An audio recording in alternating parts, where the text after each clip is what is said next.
여러분 안녕하세요. 오늘은 교계사 63번째 시간입니다. 지난 시간에 진나라에 대해서 했습니다. 진나라 말기에 지방에서 세력가들이 등장하는데 바로 초나라의 항우와 한이란 이름의 유방이 등장합니다. 이 항우는 상당히 무력이 셌기 때문에 힘을 상징하는 패자를 쓰죠. 그래서 패왕이라고 불렀습니다. 그렇기 때문에 세계를 제패한다든가 패권을 잡는다라고 할 때 그 패자를 씁니다. 패배할 패자가 아니에요. 그 초패왕과 그 다음 유방의 군대가 싸우는데 마지막에 이 항우는 사방에서 초나라의 노랫소리가 들리니까 내 군사들이 다 항복했나 보다라고 해서 사방에서 초나라 노랫소리가 들린다라고 해서 위기에 몰렸을 때 도움을 받을 곳이 아무것도 없을 때 사면초가 초나라의 노래라고 한다 그랬죠. 그래서 그것을 중국에서는 경극으로 만들어서 공연하는데 그것이 바로 패왕별희다. 희는 항우의 부인이었습니다. 항우가 사랑하는 여자였죠. 그래서 패왕이 별희, 희를 이별한다라는 뜻입니다. 이것이 나중에 삼국지, 유비, 조조, 송건이 나오는 그 삼국지는 더 뒷세대니까 그거와 혼동하지 않으시기 바랍니다. 이때 초나라와 한나라의 전투를 평면 위에다가 이렇게 도상 전투를 벌이는 거죠. 그래서 이것이 바로 초이고 이것이 한입니다. 근데 이제 제일 앞에 있는 거 병이죠. 병졸. 그래서 군인들 중에서 가장 낮은 계급을 병졸이라고 합니다. 이들은 옆이나 앞으로 갈 수 있어도 뒤로는 못 갑니다. 왜? 뒤에서 후퇴하면 베어 죽이거든요. 그 당시 전쟁판을 이렇게 표현한 것인데 이 포라고 하는 것은 포는 대포입니다. 옛날에는 돌을 날렸죠. 포. 그러니까 포는 앞에 무엇이 막고 있어도 넘어갑니다. 그 다음 차는 전차죠. 마는 말마자를 쓰는데 기병이에요. 기라고 하는 것은 사람 하나가 말 한 피를 타고서 움직이는 것이 기입니다. 그리고 이것은 상인데 상은 코끼리입니다. 중국 남부에 그 베트남 쪽에서 가져온 코끼리가 있죠. 물론 이쪽은 코끼리가 몸집이 작습니다. 그리고 이것이 왕궁이고 이 사라고 하는 것은 벼슬아치죠. 왕궁에서 일하는 벼슬아치들입니다. 따라서 왕과 벼슬아치들은 이 궁 밖을 나갈 수가 없는 거예요. 그래서 이것을 본떠서 장기판이 만들어진 것이다. 그리고 이제 이 전쟁이 끝나면서 유방이 전투에 승리해 가지고 한나라를 세우죠. 그런데 이제 한나라는 다시 또 혼란을 겪습니다. 그래서 전환과 후한으로도 나누는데 그 중간에 왕망이라는 자가 난을 일으키죠. 그런데 이제 후한 뒤에 힘이 약해지니까 위와 진나라가 등장하고 그러면서 5호 16국 시대가 되고 그것이 다시 정리가 돼서 남조와 북조 두 개 세력으로 재편이 됩니다. 한나라 때 중국 민족의 우리는 하나다. 우리는 다른 민족과 다르다라고 하는 문화적 정체성, 너의 정체가 뭐야? 그 얘기죠. 그러면서 우리는 중화 민족이다, 중화다라고 내세웁니다. 그래서 한나라 때 이 중민족의 정체성이 완성되기 때문에 그 다음부터 중국을 대표하는 것은 한족이라고 하고 한문이라고 하고 한자라고 얘기하는 겁니다. 즉 중국 민족의 정체성이 한 시대로 집중되었다는 겁니다. 중화에서 화는 빛날 화자입니다. 빛날 화. 그런데 이 정체와 교통 정체할 때 이 정체는 동음 이의어입니다. 이 정은 머무를 정자예요. 정거장, 정류장, 정차, 정거, 정지. 체는 이것도 역시 그 움직이지 않고 한 곳에 고여 있는 겁니다. 그래서 밥을 급히 먹으면 체하죠. 체해요. 그래서 이 교통정체를 트래픽 잼이라고 하지 않습니까? 잼이라고 하는 건 먹는다는 단어 말고 밀렸다, 움직이지 않는다.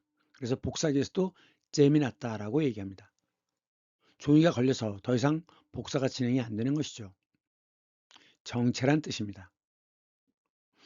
그래서 이것을 중화사상이라고 하는데 또는 중화주의라고 하죠. 화는 빛날 화자다. 뭐냐? 중국이 세계 문화의 중심이라는 뜻입니다.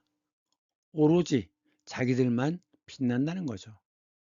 그러면서 나머지는 다 오랑캐라고 보는 겁니다. 그래서 동이, 서융, 북적, 남만 다 오랑캐라는 거죠. 원래 각각의 뜻을 갖고 있는데 그 어원이 의미하는 게 있는데 그냥 다 중국 사람들은 나머지는 다 오랑캐 이렇게 얘기합니다. 그 다음 이 화자를 써서 동남아시아라든가 외국에 나가서 사는 중국 사람들을 화교라고 합니다. 외국에 나가서 장사하는 사람들을 화상이라고 해요. 상인이란 뜻이죠. 교는 교포입니다. 화는 빛날 화자라고 그랬죠. 그래서 호화스럽다. 호는 막힘이 없는 거예요. 거칠 것이 없는 겁니다. 그래서 비가 엄청나게 퍼붓는 걸 호우라고 하죠. 호우. 그 다음 사람이 쪼잔하지 않아. 그런 사람을 호인 또는 호걸이라고 얘기합니다. 막힘이 없이 펑펑 쓰는 거죠. 호화스럽다. 그 다음 번화가다. 번은 번영이란 뜻입니다. 번영하다. 그런 거리가 번화가예요. 그 다음 과학 시간에 승화란 낱말을 배우죠. 승은 오를 승자입니다. 그러니까 고체가 열을 받으면 액체가 되고 더 열을 받으면 기체가 되는데 이 중간 단계인 액체의 과정을 뛰어넘는 것, 이것을 승화라고 합니다. 대표적으로 나프탈렌이 있죠. 나프탈렌은 좀약이라고 얘기하는 거, 고체에서 바로 기체가 됩니다. 또는 기체에서 바로 고체가 되는 것도 승화라고 합니다. 자, 중국 민족의 정체성은 한이라고 그랬죠. 그래서 자기들을 한족이라고 부르고 한문, 한자 이렇게 얘기하는데 워낙 막강한 나라이다 보니까 주변국에 영향을 끼칩니다.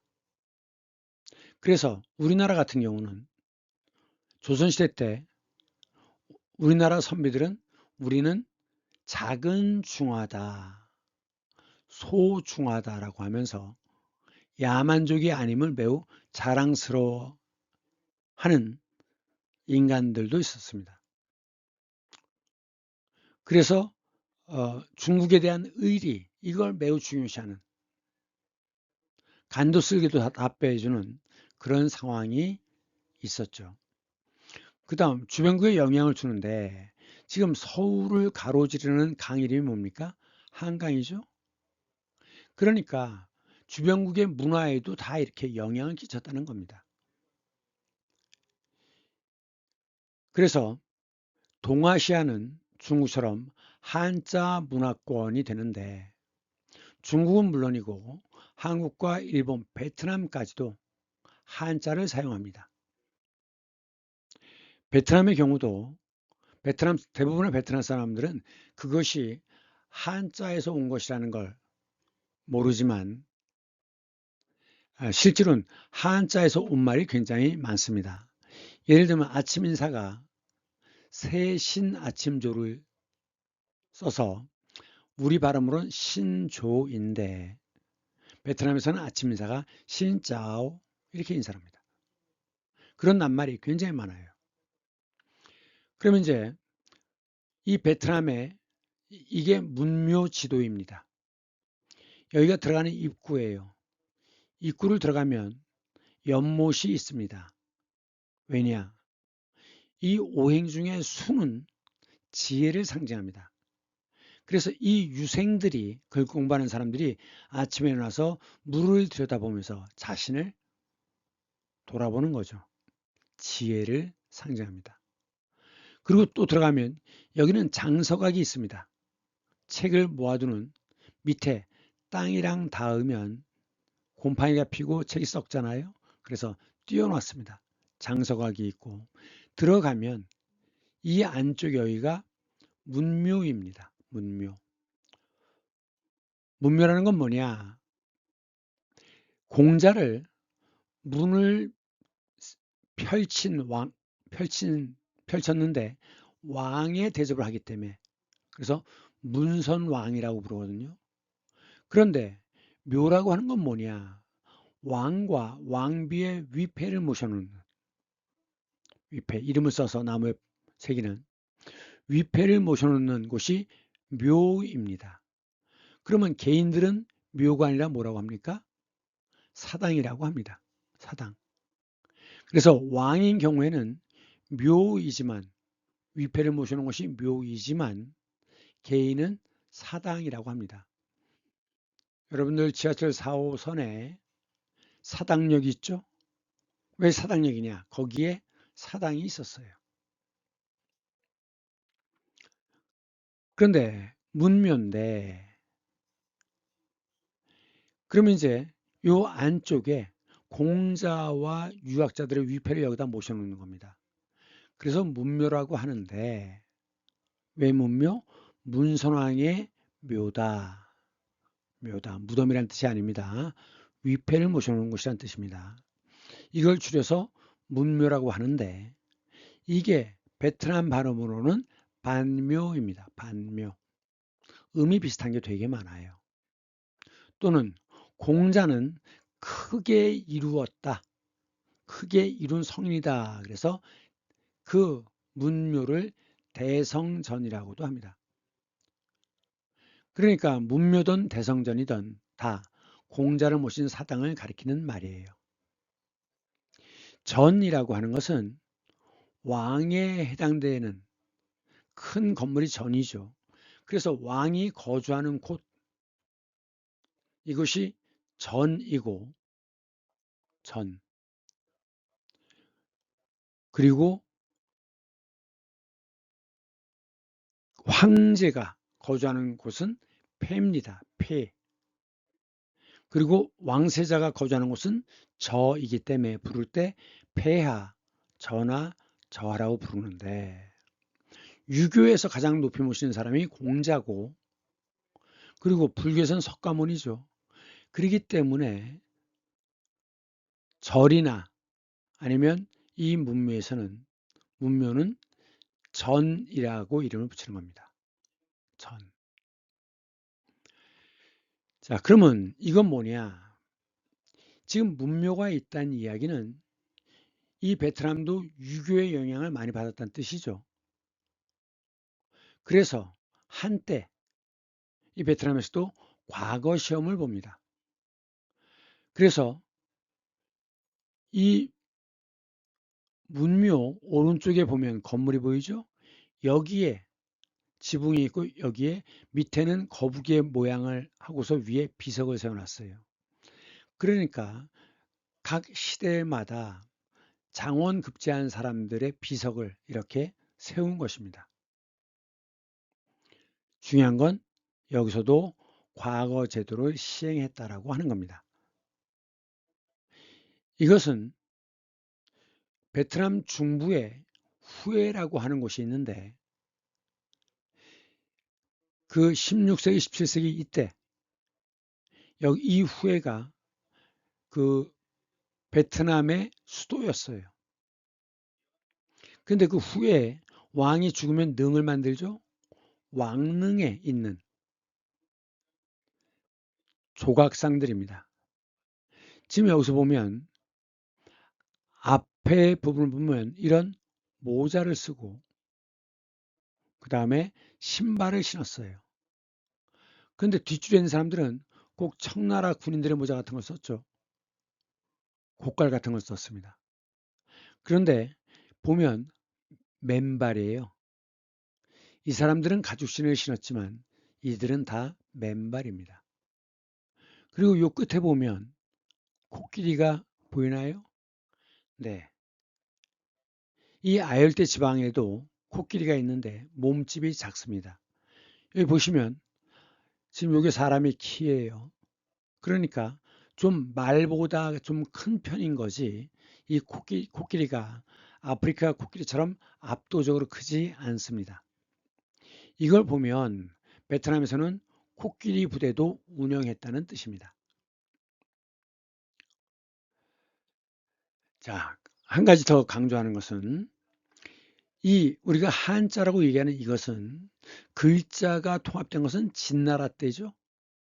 진나라 시대일 때 줄여서 대자만 씁니다. 그래서 진대예, 세조대예 이렇게 얘기하죠. 시대란 뜻입니다. 통일을 했지만 그러나 글자는 통일됐지만 말은 지역마다 전부 다릅니다. 그래서 100년 전까지도 중국은 그 말이 서로 달랐는데 그게 이제 3,000개가 넘는 방언, 우리말로는 사투리라고 하죠. 사투리를 썼다고 합니다. 그런데 바로 옆에 있는 지역과는 그래도 의사소통이 됐겠지만 거리가 멀리 떨어지면 전혀 말이 달라서 전혀 의사소통이 안 되는 경우가 많았다고 그래요. 지금은 어떻게 됐죠? 예. 20세기 초반에는 20세기 초반에는 그걸 이제 통합하기 위한 노력을 많이 했는데 북경어와 광동어 둘로 점점 합해지다가 지금은 중국의 공식어는 북경어죠. 그래서 점점 이 어느 나라나 다 방언, 사투리들이 없어지고 있는 추세입니다. 그러니까 지역이 많이 떨어져 있으면 말도 달라지는 거예요. 옛날에는 배를 타고 험한 파도를 헤치고 제주도로 가야 됐죠. 가다가 빠져 죽는 경우가 많았어요. 그래서 과거에는 제주도가 육지와 많이 단절됐었죠. 그래서 한 50년 전만 해도 제주도 사람들 말을 나는 알아들을 수가 없었습니다. 근데 지금은 이제 초중고등학교에서 의무 교육을 하고 그러니까 교과서를 통해서 소위 표준어를 익히게 되는 거죠. 그래서 의무 교육과 신문 잡지를 통해서 결국 이제 통일되어 가는 중이다. 그래서 지금은 제주도에 사는 사람들도 옛날 제주도 말을 모르는 사람들이 대부분이라고 해요. 문제는 우리가 남북이 단절된 지 70년이 됐죠. 지금도 남쪽의 언어와 북쪽의 언어 사이에는 달라진 낱말들이 굉장히 많다고 합니다. 하여간 단절이 되면 말도 달라져요. 중국은 자기들만이 문화민족이고 나머진 다 야만인이다 라고 했습니다. 그래서 동쪽은 이, 북쪽은 적, 서쪽은 융, 남쪽은 만이라고 불렀어요. 그래서 우리가 보통 동이, 서융, 북적, 남만 이렇게 얘기하는 건데, 동이는 뭐냐? 이는 큰 대자에 활궁자를 합한 글자입니다. 즉 이쪽은 유목민족과 관련이 있어요. 그러니까 동이족이라고 하면 이쪽 몽골 쪽과 만주 쪽과 그 다음 한반도는 물론 이 중국의 동부 지역 은나라까지도 이것이 동이족이라고 봅니다. 근데 유목문화에서는 가장 중요한 게 활이죠. 지금 이게 고구려 무용총에 그려진 많은 그림 중에 이것은 수렵도라고 하는 것입니다. 그러니까 짐승을 사냥하는 그림이죠. 지금 이것은 머리에 뿌리는 거 보니까 이것은 사슴 종류인 것 같아요. 이거는 호랑이처럼 생겼죠. 지금 굉장히 큰 활을 들고 있습니다. 그래서 대궁 앞에서 이자가 되는 거예요. 우리가 보통 오랑캐 이라고 얘기하는데 그 이에는 그런 뜻이 있습니다. 그리고 고구려는 늘 조관을 쓰고 있다 그랬죠. 새의 깃털로 모자를 꾸몄다는 겁니다. 수렵도 사냥한다는 뜻이에요. 렵 이것도 사냥한다는 뜻입니다. 그래서 사냥할 때 사용하는 총을 엽총이라고 하죠. 금지되어 있는데 몰래 사냥하는 것을 밀렵이라고 합니다. 밀렵. 한자는 되게 어렵죠. 쓰려고 하지 마세요. 그런데 이제 어쨌든 나중에 우리는 유목 문화의 영향이 거의 없어지고 우리는 농경 문화가 되잖아요. 그럼 이제 농경 문화가 되면 무슨 문제가 있느냐? 이 추수할 때쯤 되면 유목 민족이 쳐들어와서 식량을 뺏어갑니다. 추수할 때쯤 되면. 그래서 외적의 침입이 잦았는데 그러면 버티는 방법이 뭐예요? 말도 없죠? 그러니까 활밖에는 사용할 수 있는 게 없는 겁니다. 이게 최종 병기 활이라는 제목의 영화 포스터인데 농경민족이 유목민족을 상대할 수 있는 유일한 무기는 활밖에 없는 거예요. 그렇기 때문에 무과에서 과거 시험에서 문과가 있고 무과가 있었죠. 무과 시험에서 활 쏘기는 필수입니다. 그러면서 그 무과가 아니라 문과라 하더라도 문반이라 하더라도 그리고 왕도 늘 활 쏘는 연습을 하죠. 바로 이런 우리 민족의 활에 대한 사랑, 집착 이것 때문에 우리나라는 아직도 옛날부터 사용하던 국궁이라는 게 있어요. 그러면서 그걸 서양식의 활로 바꾼 것이 양궁인데 여전히 우리나라는 전 세계의 양궁을 휩쓸고 있죠. 결국 이러한 역사적인 뿌리가 있기 때문이 아닐까라고 생각해 봅니다. 그 다음 서융은 뭐냐? 서융, 티베트 이 지역이죠. 이 글자는 바깥에 있는 건 창입니다. 창. 이렇게 갈고리가 달려있는 창이에요. 그리고 이것은 열십자라고 보이는 이것은 방패라고 봅니다. 중국에서는 주나라 시대 때부터 전차를 사용했는데 이런 게 전차죠. 그 서주 시대에 전차를 사용하던 민족이 견융이라고 있었답니다. 견융. 그러니까 마차를 타고 전차를 타고 창과 방패를 들고 쳐들어오는 사나운 군대, 그 뜻이래요. 융은. 자, 이 전차를 보면 지금 위에 있는 것은 배화교, 조로아스타교에서 그 신이죠. 자라투스트라. 독일식 발음이 자라투스트라. 지금 야자수 보입니까? 야자 열매가 달려 있죠. 그러니까 이것은 보면 건조한 기후, 그러니까 메소포타미아 지역이라는 걸 알 수 있어요. 그 다음 여기서 마부가 지금 말을 몰고 있죠. 다리가 지금 여러 개 있으니까 말이 두 필인 것 같아요. 지금 여기 있는 건 뭡니까? 사자죠. 지금 아마도 왕이라고 짐작되는데 왕이 사자 사냥을 나간 게 아닌가.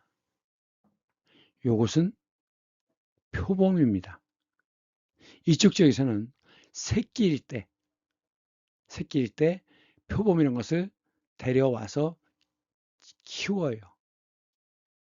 그러니까 옛날 영화를 보면 뭐 그 표범이라든가 이런 그 맹수를 목줄을 하고서 데리고 다니는 건 뭐냐? 아기 때부터 키워왔다는 뜻인 겁니다. 지금 이것은 기록이죠. 쐐기 문자입니다. 그러니까 메소포타미아 지역의 부조라고 보는 겁니다. 그 다음 북쪽이죠. 시베리아 벌판에서 차가운 바람이 불어오잖아요. 그러면서 이들은 여전히 유목 민족이기 때문에 사냥을 하러 다니겠죠. 늘 개를 데리고 다녔답니다. 개는 사냥할 때 매우 중요한 동물이에요. 왜냐하면 자, 들소가 있습니다. 그럼 이제 개 몇 마리가 쫓아가요.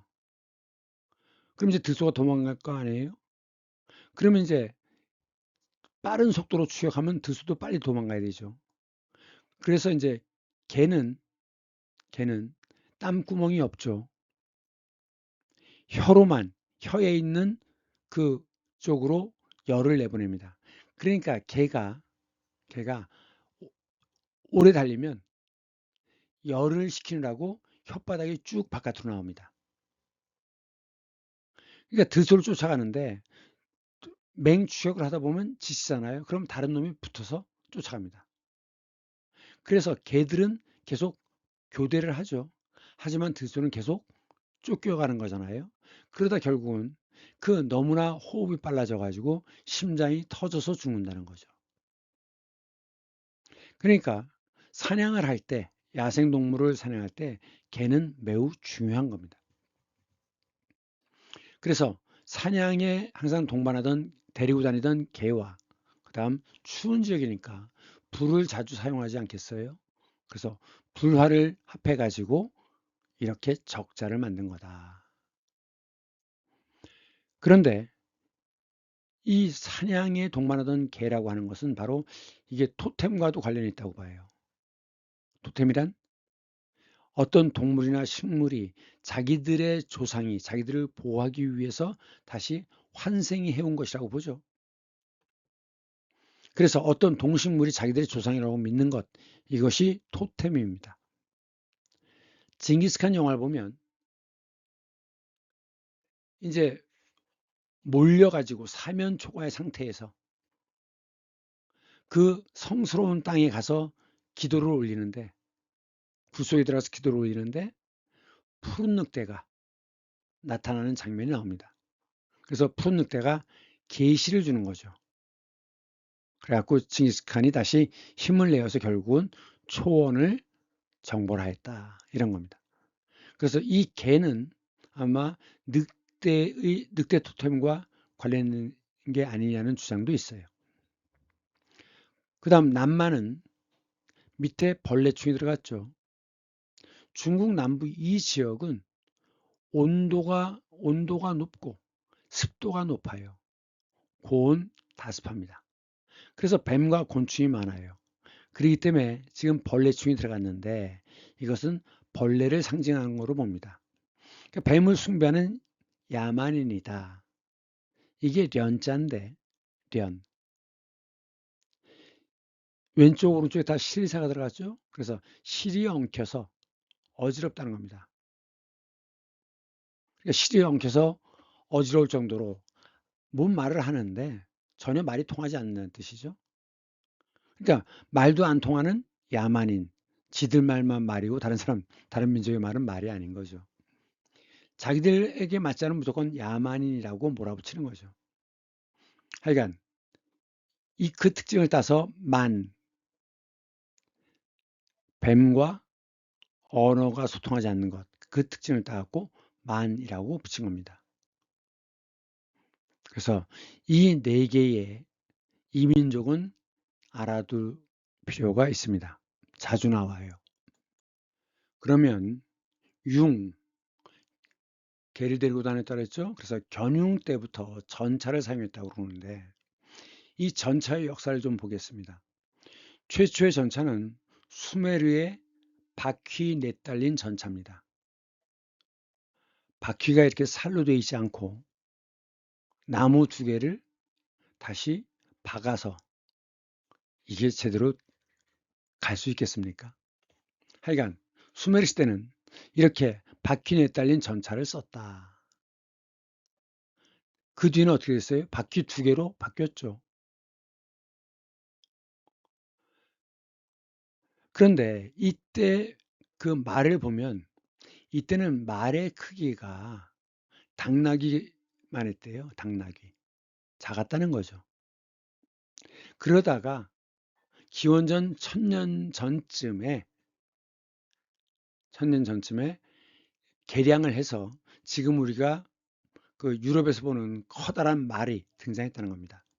어쨌든 덩치가 작기 때문에 두 마리, 세 마리 이렇게 말을 묶어서 끌도록 했다는 거죠. 지금 이것은 아마 람세스가 아닐까 생각되는데 이 모자가 뭐죠?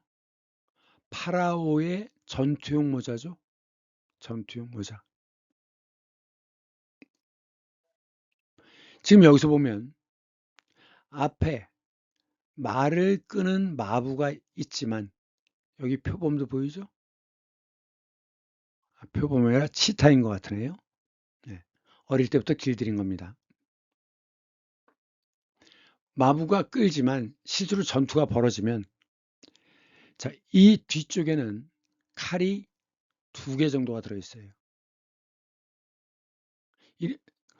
전투를 하다가 떨어뜨리면 또 꺼내 써야 되니까. 그리고 여기 이것은 활이 들어있습니다. 지금 이것은 활을 잡고 있는 모습이죠. 그래서 이것은 람세스 2세 같아요. 보통은 이집트의 경우도 마부가 한 명이 말을 끌고 다른 한 명이 활을 쏘는 것이 일반적입니다. 이건 왕이기 때문에 파라오이기 때문에 특별한 형태인 것 같아요. 그 다음 이것은 페르시아 전차라고 합니다. 페르시아. 2명이 탔죠. 한 사람은 채찍이 들려 있는 거 보니까 한 사람은 마부고 한 사람은 방패를 들고 활을 쏘았어요. 아직도 말의 크기가 작죠. 그런데 중국에서는 이것이 어떻게 되느냐. 자, 중국에서는 3명이 전차를 탑니다. 마부가 있고 한 사람은 여기서 보면 창이 있는데 창 중턱에 이런 게 걸려 있어요. 이걸 과라고 하는데 요 모양을 본뜬 게 요겁니다. 과라고 하는데 이것은 말의 목을 찌르는 거래요. 말이 달려들면 이 부분으로 말의 목을 찔러야 되는 거죠. 그리고 하나는 활을 사용합니다. 지금 이 그림은 뭐냐? 말 4필이 끌고 있는데 마부가 있고 그다음에 한 사람은 칼을 들고 있는데 칼로 막을 수 있는 범위가 요만큼이라는 거죠. 그럼 과로 막을 수 있는 범위는 뭐냐? 이만큼이라는 겁니다. 그렇기 때문에 가까이 달려드는 적은 칼로 처리하고 멀리 있는 적은 서로 반대 방향으로 많이 달려들면 멀리 있는 적은 괄호 찌르는 거죠. 그 다음 이것은 그 유명한 진시황의 병마용갱이죠. 병마, 군사와 말. 용은 허수아비라고 그랬죠. 괴뢰, 인형, 갱, 땅에 묻으면 갱이죠. 그래서 이 말은 전차를 끄는 말일 테고 이 뒤에 전차가 있었던 것 같아요. 근데 재밌는 건 이 많은 군인들을 어떻게 만들었는지 모르겠는데 전부 다 얼굴 모습과 모자 모양이 달라요. 광대뼈가 튀어나온 사람, 얼굴이 거뭇거뭇한 사람, 그리고 지금 손에는 원래는 나무로 만든 무기를 들고 있었겠죠. 하지만 시간이 오래 지나면서 그것들은 다 썩어서 없어지고 지금 손만 무기를 잡고 있는 손 모양만 나타나 있습니다. 색깔을 다 칠했었대요. 그런데 산소를 만나면서 산화가 된다 그러죠. 그러면서 급격하게 그 색깔이 다 거의 다 없어졌다는 겁니다. 붉은색 기운만 약간씩 남아 있어요. 그 병마용 갱에 발굴해 보니까 말 4마리, 뼈만 남았겠죠? 그리고 차축, 그리고 바퀴 2개. 이것이 발굴된 걸 그림으로 그린 것입니다. 그런데 기원전 1000년 전쯤에 이란 쪽에서 말을 개량했다고 그래요. 그래가지고 힘세고 큰 말을 만들어냈다는 거죠. 그래서 이제 유전자 변이와 인공 교배로 굉장히 말이 크고 힘이 세졌는데, 즉 말이 강력해졌습니다. 근데 전차는 뭐가 문제냐? 전차는 달리다가 방향을 갑자기 틀기 어렵잖아요. 그리고 이 전차를 가지고 그냥 앞으로 쳐들어가는 거지 진을 짜서 운용을 하기가 어렵습니다. 말이 충분히 커졌기 때문에 그래서 등장하는 게 기병이 등장하는 거예요. 기라고 하는 것은 말 한 마리에 군인 한 명이 타고 있는 게 기죠. 기마술. 지금 화살을 쏘기 때문에 그럼 활이 이렇게 날아들 거 아니에요. 그래서 말의 몸과 사람 상체, 흉은 뭡니까? 가슴 흉자죠. 그래서 상체는 화살에 대비하기 위해서 상체는 갑옷을 입은 기병, 말의 경우에도 위는 갑옷을 입힙니다. 이런 기병을 흉갑, 가슴 흉, 갑옷, 갑, 기병 또는 중장, 무거운 장비를 둘렀다 해서 중장기병 또는 중기병이라고 합니다. 그래서 전차의 시대가 끝나고 기병의 시대로 넘어가요. 자, 이건 뭐냐? 예, K2 전차죠. 흑표라고 하는 전차입니다. 이런 전차가 지금 이렇게 쇠로 바뀌었는데도 여전히 우리는 것을 전차라고 얘기하죠. 전차. 전쟁할 때 사용하는 전차. 이름이 흑표인데 이 표는 표범이란 뜻입니다. 그래서 검은 표범이란 뜻이에요. 흑표, 검은 표범. 그런데 이게 이제 전차인데 이게 차죠. 차. 그래서 이, 이 모양에서 요게 됩니다. 요게. 그래서 차가 되는 거예요. 그런데 지금 이건 영화 퓨어리라고 하는 영화인데 보통 때 행진할 때는 이 보병들이 전차 옆에 나란히 서서 걸어갑니다. 그러다 전투가 벌어지면 총알이 날아오니까 이 보병들은 전차 뒤로 가요. 옛날에 행진을 할 때는 전차가 있으면 전차 양 옆에 병사들이 서 있었습니다. 그러니까 이 전차를 둘러싸고 있는 거죠. 그래서 요게 이렇게 바뀐 거예요. 그래갖고 이것이 군사, 군인이라는 뜻으로 바뀐 겁니다. 군인, 군사는 차에서부터 온 한자다. 그러면 한나라에서의 특징들은 어떤 것이 있었느냐? 유교를 절대시해서 종교처럼, 나라의 종교처럼 바꿔버렸어요. 국교처럼 된 거죠. 그래서 그 유교를 통치 이념으로 삼습니다. 이념은 이데올로기란 뜻인데, 이데올로기가 이념인데, 이데올로기는 사실 그대로가 아니라 그냥 머릿속으로 존재하는 것이에요. 이념. 사실 그대로가 아닙니다. 그래서 이데올로기라고 하면 거짓말, 허구라는 뜻으로도 씁니다. 그래서 그 이념을 가지고 백성들의 생각을 통일시키죠. 그래서 유교에서 강조하는 건 뭡니까? 효와 예죠. 가족 내에서는 가장 아버지를 중심으로 제일 나이 많은 남자를 중심으로 효가 강조되고 그러면 대들 수 없죠. 그 다음 예를 강조합니다. 그래서 예의를 지켜라.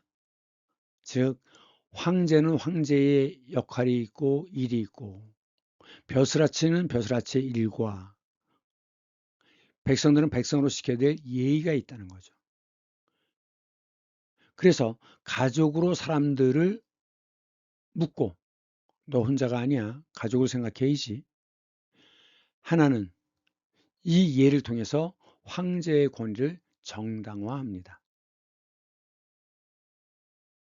정당화와 합리화는 다릅니다. 정당화는 근거를 갖고 있는 것이고 합리화는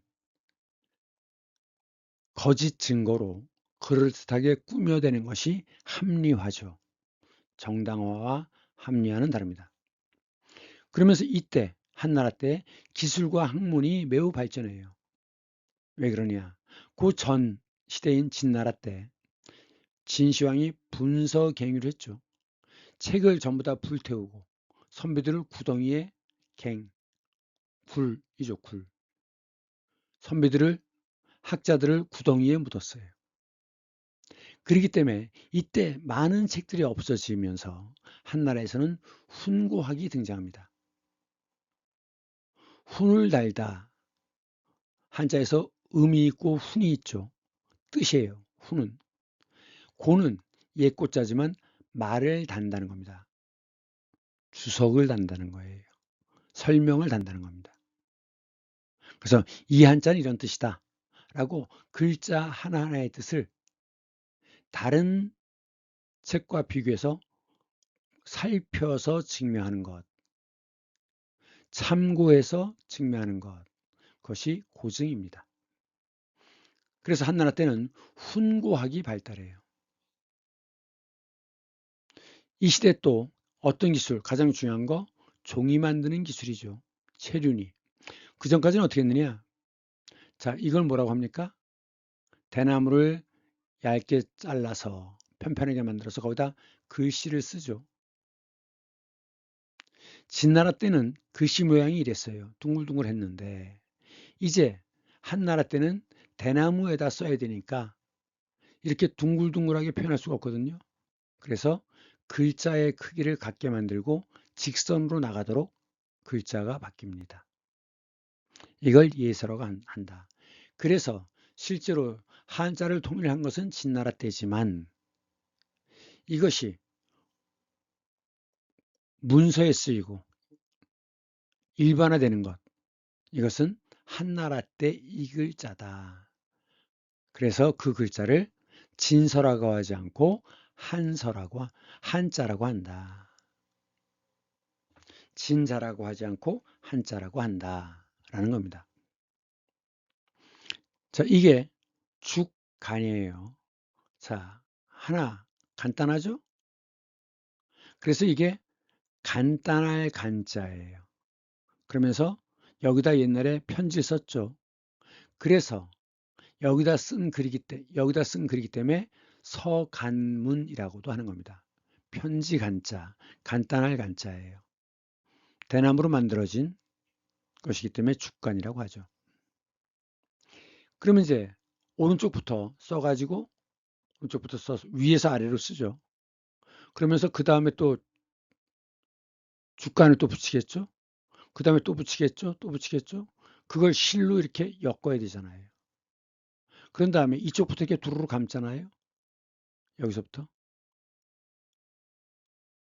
그래서 결과적으로 한문을 읽을 때는 위에서 아래로 읽으면서 이 끝에서부터 감잖아요. 그럼 제일 위에 있는 게 뭡니까? 처음에 쓴 글자가 제일 위로 올라올 거 아니에요? 그래서 이 오른쪽부터 왼쪽으로 이렇게 읽는 겁니다. 위에서 아래로, 오른쪽에서 왼쪽으로, 오른쪽에서 왼쪽으로 이렇게 읽는 거예요. 왜? 두루마리는 여기부터 다 쓰고 나면 여기부터 접으니까 여기 이 부분이 제일 위로 올라간다. 그래서 읽는 방법이 다르다라는 겁니다. 아니면 주간에 쓰거나 비단 위에다 썼어요. 이게 비단입니다. 이거는 교서 이렇게 썼죠. 왕이 내리는 글이 교서입니다. 그래갖고 정헌대부, 행, 전라, 좌도, 수군, 절도사, 증 어쩌고 그런 거예요. 무슨 내용이냐면 선조가 공로를 세운 이순신, 권율, 원균에게는 1등 공신으로 임명하고 그 다음에 이제 2등 공신, 3등 공신 이렇게 해갖고 쭉 공로의 내용과 공의 내용, 공신의 등급을 적은 것입니다. 이게 가로가 226cm, 2m가 넘죠? 세로 이것은 37.2cm랍니다. 그래서 비단으로 된 두루마기형이에요. 그러니까 옛날에는 대나무 위에, 죽간 위에 쓰거나 아니면 비단 위에다 글을 썼다. 근데 이제 저렴한 종이에 쓰게 되니까 이제는 책이 많이 보급되죠. 그래서 지식의 전하고 파는 퍼뜨릴 파자입니다. 퍼뜨릴. 그래서 씨앗을 뿌리는 것을 파종이라고 합니다. 파종. 폭발합니다. 그래서 학문이 발달해요. 유럽에도 이게 구텐베르크의 인색이라고 그랬죠. 원래는 포도를 압착하는 기계였는데 여기다가 판을 놓고서 위에서 잉크를 바른 다음에 위에서 꽉 눌러요. 그래서 이 동아시아는 대량으로 책을 찍어내지 않았기 때문에 이 유럽에서 구텐베르크의 인쇄기는 매우 지식을 전파하는데 매우 중요한 역할을 했습니다. 이것은 포도 압착기예요. 그 다음에 한나라에서 일어난 사건은 실크로드를 개척한 것입니다. 비단이죠. 이 실크로드를 통해서 비단과 주로 도자기가 거래됐습니다. 비싼 것 중에서는요. 이것은 장건을 서역이라고 얘기하면 그 타클라마칸 사막 끝을 얘기합니다. 서쪽 끝. 서역으로 파견을 한 시기죠. 그래서 이 실크로드를 따라서 외래 문물이 문화와 물건이 유입, 흘러 들어온 것이죠. 그래서 이제 유리, 그전에는 중국에 유리가 없었어요. 지금 이것은 경주에서 출토된 유리입니다. 이 왕릉에 묻혀있던 이 유리는 아마도 로마에서 만들어진 것이라고 추측을 합니다. 원래 유리는 그 대상들이, 캐러반들이 사막을 오가면서, 사막은 저녁 때가 되면 기온이 굉장히 낮아지거든요. 그래서 뭐 10도, 막 5도 이렇게 떨어지니까 낮에는 50도가 넘고 50도, 60도. 그런 밤에는 춥기 때문에 그 불을 피웁니다. 근데 이제 빵을 만드는 데 사용하는 게 그 소다죠.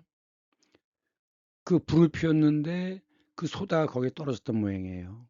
그러니까 소다 성분과 모래, 알갱이, 이것은 석영이죠. 석영.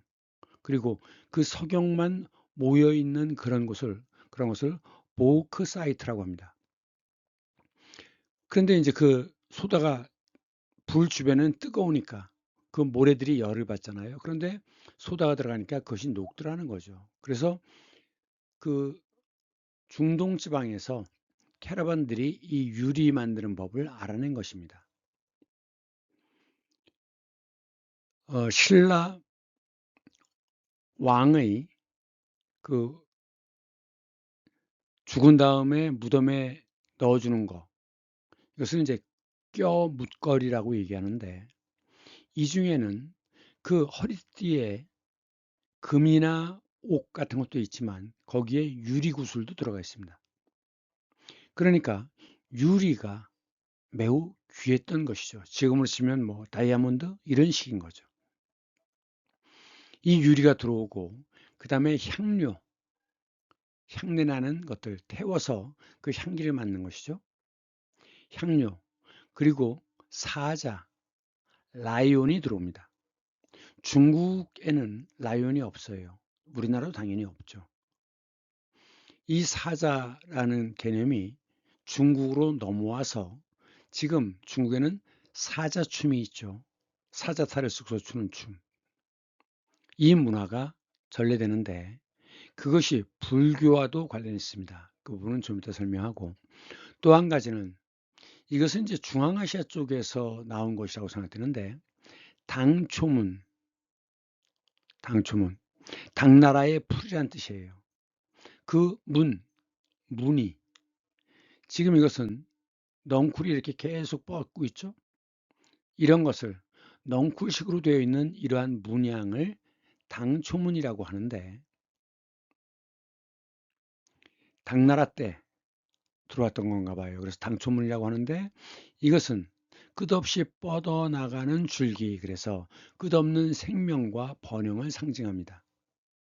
그렇기 때문에 이 당초문은 인도까지도 당초문이 매우 많이 쓰여요. 중국에 당연히 중앙아시아에서부터 받아들인 것들이 문의로 사용되는 것이고, 그런데 이 당초문의 원형은 아마도 포도줄기가 아닐까, 넝쿨이 아닐까라고 생각합니다. 이 포도와 석류는 중국에는 없던 것이죠. 중앙아시아에서 자라던 것입니다. 그것이 포도와 석류가 중국으로 들어와요. 근데 이 두 가지가 왜 중요하냐? 포도송이나 석류를 잘라보면 그 안에 알이 굉장히 많이 들어있잖아요. 그래서 이 알은 바로 자녀를 상징합니다. 그래서 이런 문양을 쓰는 이유는 아이를 많이 낳기를 바라는 겁니다. 다산. 옛날에는 생산력이 낮았기 때문에 자식이 여럿이 있어야지만 노후가 보장되고, 그리고 옛날에는 보통 반타작이었어요. 18살에 첫애를 낳으면, 옛날에는 건강 상태가 안 좋기 때문에 40이면 폐경, 더 이상 아이를 못 낳거든요. 그러면 그 사이에 12명을 낳습니다. 젖을 먹일 동안은 임신이 안 돼요. 그러다 보니까 2년에 한 명씩 해서 12명을 낳죠. 그럼 보통 반타작입니다. 어른이 될 때까지 반밖에 살아남지 못해요. 병으로 죽고 사고로 죽고. 그래서 옛날에는 이 자녀를 많이 갖는다는 것이 매우 중요했습니다. 그래서 다산의 상징이기 때문에 이것이 그림으로도 문양으로도 많이 쓰입니다. 또 한 가지는 그 불교는 원래 지금의 그 파키스탄과 아프가니스탄 지역에서 발생한 것입니다.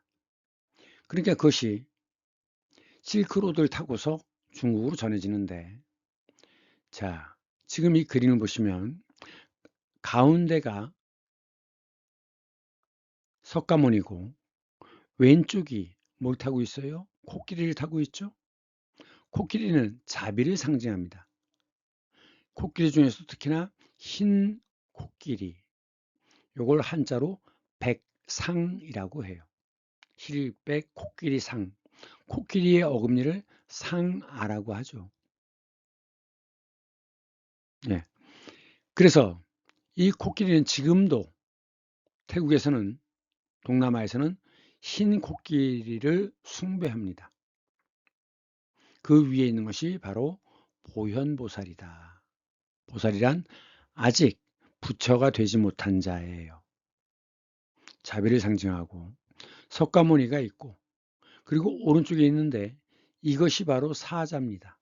사자를 타고 있는 이것이 바로 문수보살입니다. 그래서 보현보살, 문수보살. 이 페르시아에서는 사자는 용맹함의 상징이죠. 그래서 그 영향으로 유럽의 국기에 또는 브랜드에 상표에 사자가 들어가면 그것은 용맹함의 상징이에요. 하지만 이것이 인도를 거쳐서 중국으로 넘어올 때는 이 사자는 지혜를 상징합니다. 깨달음. 그래서 자비와 깨달음이에요. 그래서 사자후란 말이 있는데 이 후는 울음소리입니다. 사자의 울음소리.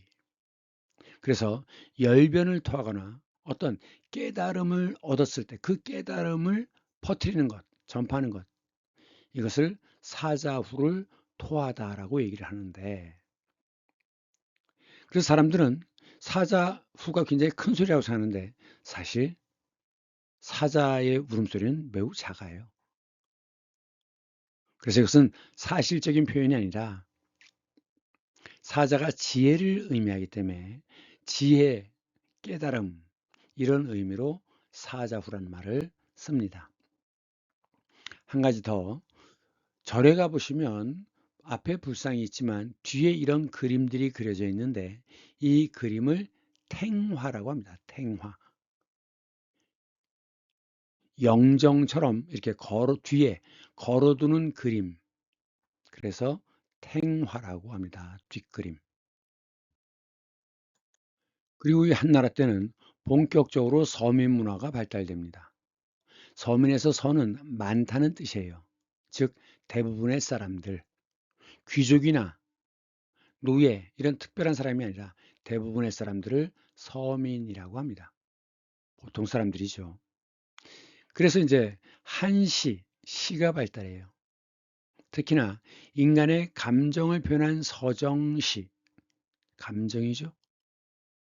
이 서는 풀다란 뜻입니다. 풀어헤친다는 거예요. 풀어서 표현한다는 뜻입니다. 그래서 감정을 풀어서 표현한 시가 서정시예요.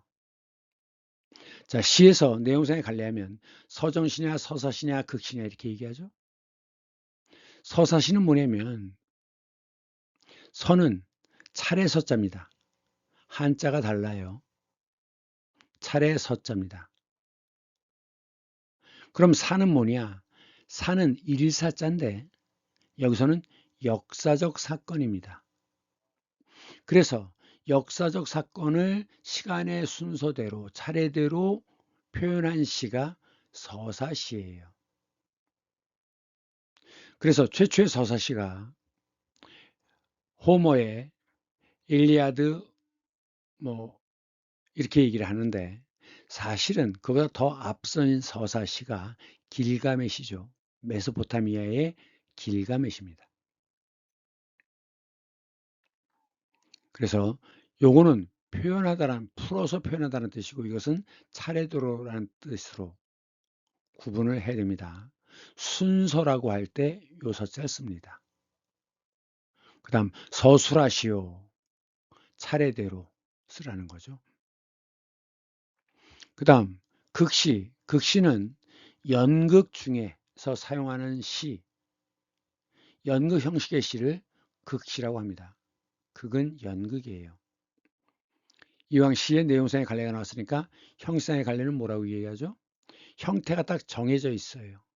형태가 정해져 있는 시, 정형시. 형태가 정해져 있지 않은 시, 자유시, 자유롭게. 그런데 산문시가 있죠. 산문이라는 건 운문이 아니라 산문이란 뜻입니다. 즉 리듬이 없다는 뜻이에요. 그래서 얼핏 보면 수필처럼 보이는 시, 이것이 산문시입니다. 그 다음 한나라 때 칠기 문화가 발달해요. 칠이라는 것은 이것은 옷이란 뜻입니다. 이게 옷나무예요. 여기 상처를 내면 그 가지에서 검은 즙이 나옵니다. 그게 바로 옷입니다. 옷. 한자로는 칠이고. 그래서 이 색깔이 아주 까맣거든요. 그렇기 때문에 옷처럼 까맣다라고 할 때 칠흑이라고 얘기합니다. 그래서 칠흑 같은 밤, 아무것도 안 보이는 거죠.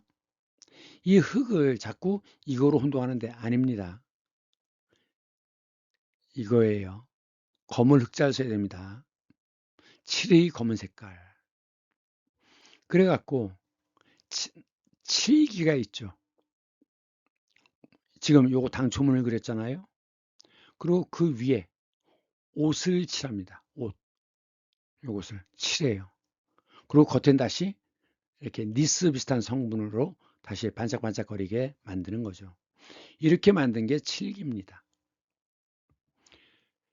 이게 온나무라고 했는데 이 온나무 껍질을 벗겨서 닭을 삶을 때 같이 삶아요. 그것을 옷닭이라고 합니다. 옷닭. 그런데 알러지가 있는 사람들은 이거 먹으면 안 돼요. 그 다음 자 이건 칠기인데 이건 나전 칠기입니다. 나가 뭘까요? 나 소라 소라 소라 종류가 나예요. 그러니까 전복의 안쪽 껍질 봤나요? 본 적 있나요? 햇빛에 비치면 이렇게 무지개 빛이 납니다. 무지개 빛이 나요. 그러니까 조개의 안쪽을 갈아서 이 칠기에다가 홈을 파고서 그 조개 껍질 간 것을 이렇게 박아요. 이거보다 칠기보다 훨씬 더 고급스럽죠? 이것을 나전칠기라고 합니다. 여기서 나는 소라, 전복의 안쪽이에요. 안에 껍질을 갈아서 만든 거다. 손이 매우 많이 갑니다. 자, 한나라를 종합적으로 얘기하면 한나라는 유교를 바탕으로 사상을 통일시켰고 그래서 효와 예를 강조했다 그랬죠. 그 다음에 실크로드를 통해서 국제적이고 개방적인 문화를 갖게 되었다. 그리고 이 시기에 체륜이 종이를 발명하죠. 그래갖고 이때 주간에다 쓰는 게 아니라 종이에다 쓰니까 이때 책들이 역사에 관한 기록이 엄청나게 많이 기록이 됩니다. 그래서 기록 문화가 정착이 돼요. 이 기록의 진심인 나라들이 있죠. 메소포타미아도 그 진흙 덩어리 위에다가 엄청나게 많은 기록을 남겼습니다. 이집트의 경우도 파피루스에다가 엄청나게 많은 기록을 남겼죠. 그런데 조선도 지금 이게 뭐냐면 조선 왕조실록입니다. 태조실록, 태종실록, 순종실록, 헌종, 순원철고순 그러죠. 헌종. 그 다음에 설종. 각각의 그 실제의 기록, 실화, 실제 사건을 기록한 게 실화인데 이것이 역사적인 의미를 지닐 때는 실화라고 하지 않고 실록이라고 합니다. 실록. 또는 이건 조선 왕실 의궤인데 지금 왕이 행차를 하는데 옆에 병사들이 또는 앞에서 길을 잡고 말을 타고 지금 이 말 보이시죠? 말 타고 하는 뒤따르는 그리고 사람들이 이렇게 안쪽으로 눕혀져 있어요. 안쪽으로. 이것이 조선 왕실 의궤인데 의궤라고 하는 것은 어떤 행사를 했을 때 행사의 준비부터 끝날 때까지의 모든 기록 이것이 의궤입니다. 그 다음이 위나라와 진나라 시기인데 위진시대와 남북조 시대 통틀어서 위진남북조라고 하는데 이때는 대혼란기입니다. 우선 위나라 이때 삼국지가 나와요. 진나라가 멸망했을 때 이 조상인 유방이 한나라를 세우죠. 근데 지금 이 경우에는 유비는 한나라가 멸망하는 시기입니다.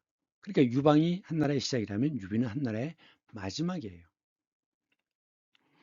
그래서 이제 이 위나라인데 위나라의 지배자가 실질적 지배자가 누구냐? 조조입니다. 총나라는 유비입니다. 오나라는 송건이에요. 이 한사군이 한나라가 멸망하기 직전에 여기다 세운 나라들이 있죠. 한사군. 그래서 낭랑, 현도, 인번 뭐 이렇게 되는데 이 지도는 이 위치가 정확한 낭랑의 위치가 어디냐? 왜냐면 낭랑 공주와 호동 왕자가 나오잖아요. 이게 학자마다 주장이 매우 다릅니다. 그냥 이것은 이렇게 배치되어 있을 것이라고 하는 건 기존의 그 통용되는 주장을 그냥 갖다 놓은 거예요. 그래서 한사군이 이제 지배가 무너지면서 여기에 이제 고구려, 백제, 가야, 신라가 등장하는 거죠. 아직은 고구려 이전입니다. 그 시대예요. 그런데 중국 땅덩어리를 위, 촉, 촉, 오, 조조, 유비, 송권 이렇게 세수 나눠져 있죠. 그래서 이 사건을 그 나관준이라는 사람이 명나라 때 소설을 썼죠. 그것이 제목이 삼국지 연의인데 그냥 보통 삼국지라고 얘기합니다. 이때 이 세 사람은 도원결의를 하죠. 도는 뭐냐? 복숭아 도자입니다. 무릉도원. 복숭아 꽃이 흘러내려왔죠. 그 다음 털이 없는 복숭아를 조금 작죠. 그것을 천도 복숭아라고 합니다. 하늘의 복숭아라는 거죠. 천도. 복숭아, 원, 과수원이겠죠. 거기에서 결의를 해요. 그래서 결의 내용이 뭐냐? 황건적을 물리치고 백성들을 편안히 하기로 결의하면서 의형제를 맺습니다. 그래서 의를 위해 함께 죽기로 맹세하는 한 것이 도원 결의예요. 그런데 결국은 이쪽은 책사라고 얘기하는데 모사, 책사, 전략을 짜는 사람, 제갈량이죠. 이쪽은 누구냐? 사마의입니다. 그런데 결국은 그 조조의 아들인 조비가 왕이 되는데 사마의가 조비를 쫓아내고 자기 집안이 왕권을 권력을 갖습니다. 그 사마의 이름이 뭐냐면 사마중달이거든요. 그래서 죽은 제갈량이 살아있는 사마중달을 도망가게 했다. 뭐 그런 말이 있어요. 고사성어입니다. 근데 결국 이제 이 조비도 결국은 이제 끝장나고 사마씨 집안이 이제 권력을 갖게 되는데 그 사마의의 후손 사마염이 진나라를 세웁니다. 그러니까 위에서 진으로 바뀌는 거죠. 그렇기 때문에 위진이에요. 근데 사마염이 사치와 방탕으로 나라를 엉망으로 만듭니다. 그러면 당연히 새로 권력 쟁탈전이 벌어지고 갈등이 생기죠. 그래갖고 이제 진나라 뒤에 서진, 서쪽에 있는 진나라다 그래서 서진이 등장해요. 근데 여기서 또 내부 권력 투쟁을 합니다. 그러면 결국은 어떻게 돼요? 이 북쪽에 있는 유목민족이 내려오겠죠. 북방의 유목민족이 아래쪽으로 내려옵니다. 북방의 선비라든가 이런 나라들이 밑으로 내려와요. 여기 흉노 보이시죠? 그리고 강, 저, 갈. 이게 북쪽 오랑캐다. 그래서 5호, 5이잖아요. 5호. 하나, 둘, 셋, 넷, 다섯. 그래서 이 시대를 5호 시대라고 해요. 이 다섯 개의 유목민족이 계속 나라를 세웠다가 망하고 어쪽에서 다 통틀어서 16개의 나라를 세웁니다. 그래서 이것을 북쪽 오랑캐가 세운 16개 나라 그래서 5호 16국이라고 얘기를 해요. 이 호는 보통 만주를 가리킵니다. 그래서 만주에서 들어온 호박이죠. 그 사람들이 먹던 떡, 호떡. 그 사람들이 옷에 달리는 게 뭐예요? 호주머니죠. 우리나라 한복은 원래 주머니가 없습니다. 그래서 어떻게 하느냐? 소매 안에다가 소매자락에다 귀중품을 넣어요.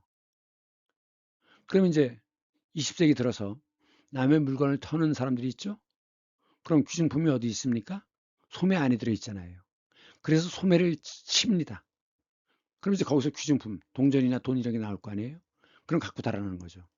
그래서 소매를 치기 때문에 소매치기라고 얘기하는 거예요. 이러다가 결국 이 서진도 결국 이제 망하고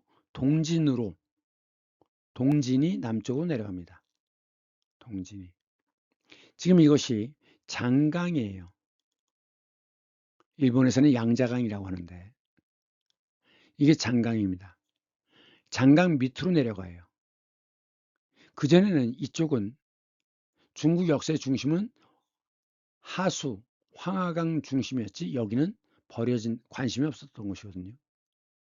그런데 이 동진이 들어가서 이쪽을 이제 지배하니까 결국은 나라꼴이 잡히기 시작합니다. 그러면서 이 북쪽의 56국이 이제 힘센 유목 민족이 여기를 정리합니다. 그래서 이 합해진 것을 북조라고 하고 동진을 남조라고 불러요. 이 시대에 한반도에서는 고구려, 백제, 신라, 가야가 있던 시대입니다. 아직 가야가 존재하던 시기예요.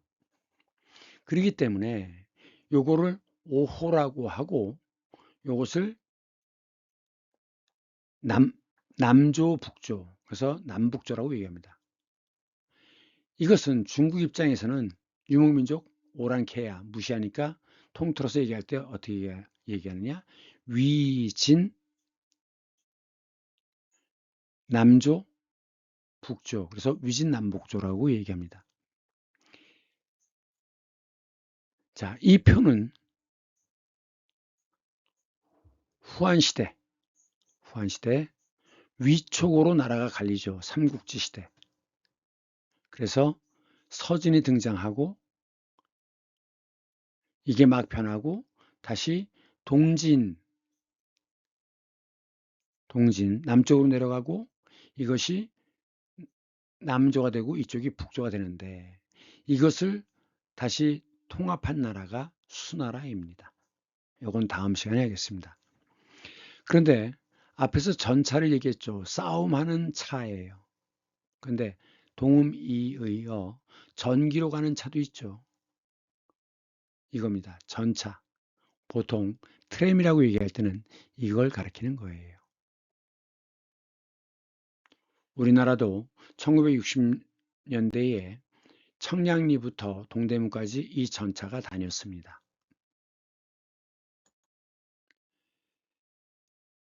자, 지금은 그럼 남북조를 좀 설명하겠습니다. 남조, 북조라고 그랬죠. 앞에는 후한, 뒤에는 수나라입니다. 대혼란기이기 때문에 요게 통합돼서 남조, 요게 통합돼서 북조가 되는데 남북조인데 이 시기는 대혼란기예요. 매우 삶을 사는 게 고통스럽죠. 그러니까 실크로드를 통해서 들어온 불교가 융성합니다. 뭔가 의지할 곳이 필요하잖아요. 이 사진은 막고라고 읽는데 중국 발음은 모가오, 막고굴이라고 얘기하는 겁니다. 지금 산에 굴을 파고서 이 굴마다 다 부처님을 모셨어요. 이것은 실크로드가 시작되는 곳, 그러니까 서안에 시작해서 타클라마칸 사막이 있는데 그 실크로드가 갈라지기 전에 여기에 있는 지형입니다. 막고굴이에요. 그리고 이것은 운강인데 중국 발음은 윈강이라고 합니다. 지금 보면 층층이 되어 있는데 그 들어가는 부처님을 모셔놓은 굴 들어가기 위해서 위에다가 지붕을 얹었죠. 이것은 용문입니다. 용문산 많이 들어봤죠? 룽먼인데 룽먼 석굴이에요. 지금 계단이 매우 많습니다. 지금 사람이 개미만큼 보이죠? 그 석굴 안에 부처님을 모신 겁니다. 이게 룽먼 석굴이에요. 그런데 절을 보통 사원이라고 하죠. 산은 절이지만 옛날에는 이 절들이 교통 중심지에 많이 있었습니다. 그래서 관리라든가 이런 사람들이 출장 다니는 사람들이 이 절에서 먹고 잤어요. 먹고 자는 곳을 원이라고 하죠. 그래서 절에서 먹고 잤기 때문에 절을 사원이라고 얘기하는 겁니다. 사원. 그러면서 중국 내에서는 유학자들, 백가가 있었다 그랬죠. 그런 지식인들이 아이고 세상 일은 이제 모르겠다. 세상사를 떠난 이야기, 정치가 어쩌고 이런 얘기 안 하는 거죠. 내세가 어떻고 성인이 어떻고 이런 얘기만 하는 겁니다. 그래서 청담이라고 해요. 맑은 이야기. 왜냐? 벼슬을 하다가 전쟁에서 죽거나 아니면 역적으로 몰려서 죽거나 매우 혼란스러운 시기에 아예 정치판을 떠나는 거죠. 그래서 이제 대표적인 게 중림칠연입니다. 이 7명이 그 대나무 밭에 모여가지고 청담을 얘기했대요. 그래서 중림칠연이라고 합니다. 그러면서 또 한편으로는 중국에서 전해져 내려오던 전통 사상이 도교죠. 도교는 매우 복잡해요. 기본적으로는 신선 사상입니다. 신선이 되는 거죠. 그래서 신선이 되기 위해서 약을 영생불사하는 영원히 죽지 않는 약을 만들기 위해서 연금술이 발달합니다. 그래갖고 뭐 수은도 섞고 주사도 섞고 뭐 이래서 이것이 유럽으로 넘어가서 금을 만들겠다. 그래갖고 연금술이 됩니다. 그러면서 이제 기공호흡을 하죠. 단전에서부터 호흡을 어떻게 돌리고 하는 것입니다. 지금 우리나라에 단이라는 이 기공을 가르치는 그런 무술관 그런 곳이 있죠. 도장이 있습니다. 단전은 뭐냐? 배꼽 아래 3cm 안으로 6cm 들어가면 거기에 기의 중심, 본부가 있대요. 근데 색깔이 붉답니다. 그래서 단전이라고 불러요. 불로장생, 여러분들 불로초 들어봤죠? 예, 그걸 먹으면 영원히 늙지 않는다. 이것이 신선사상이에요. 그러면서 민간사상, 민간신앙에서는 복을 빌 거 아니겠습니까? 그래서 그 태극이 어떻고 태양이 소음이 태음이 소양이 서로 이 양과 음이 상호작용을 해서 오행이 나오죠. 화수목금토. 그래갖고 이제 뭐 이사를 언제 가라. 손 없는 날에 가야 된다. 뭐 이런 것들이 다 민간 신앙과 연결되어 있습니다. 그러면서 도가 사상이 들어옵니다. 도가를 제자 백가 중에 도가가 있는데 중심 인물이 노자와 장자인데 이 둘의 사상을 노장 사상이라고 합니다.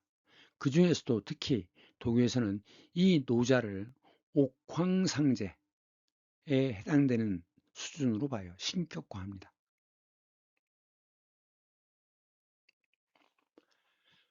그래서 결국은 이 대혼란기에는 뭔가 믿고 의지할 것이 필요하기 때문에 이런 것들이 종교에 많이 빠지게 되는 거죠. 지식인들은 청담 사상으로 빠지고. 그래서 결국은 이 불교가 유입된 이후에 중국의 3대 종교하면 도교와